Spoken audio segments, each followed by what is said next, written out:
Hello po mga kabusog. Ayan, nagkikrave tayo ngayon sa ramen eh.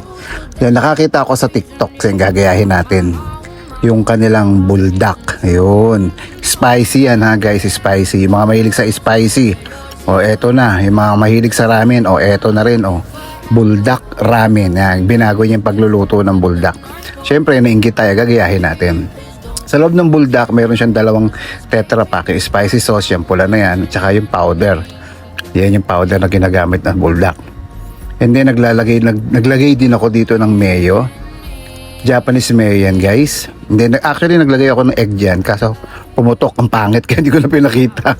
Ayan, mekos lang natin yan hanggang mag-mix yung ating seasoning. And then habang ginagawa ko yan, niluto ko na syempre yung ating noodles. Tapos gumawa din ako ng chicken stock.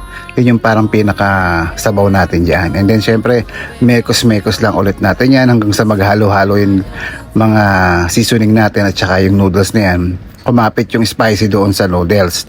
Syempre kukuha tayo ng sarili nating topping. Syempre itlog. Tapos nakakawa rin ako dito ng crab balls. At nakakawa rin ako dito ng crab meat. Tapos yan, naglagay tayo ng misma o puretake, pambudbud natin yan. So ayan yung ating nagawang buldak ramen. O ano, mga na-spicy dyan, go!